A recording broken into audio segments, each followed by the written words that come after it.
აზრებს და ჩვენ მოტივებს და ჩვენ ძალას.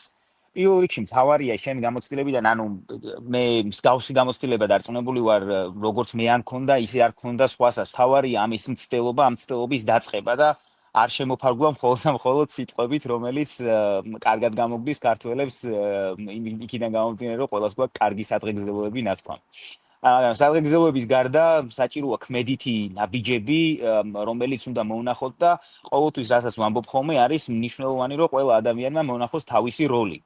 და არა აუცილებელი, რომ ყველა ადამიანმა ერთი და იგივე რაღაც აკეთოს პირიქით, ამის დივერსიფიკაცია არის ჩვენი სიძლიერე და გუნდში, ანუ შექმნა ისეთი ვირტუალური გუნდის, რომელიც დაეხმარება სხვადასხვა ეტაპზე, სხვადასხვანაირად საქართველოს.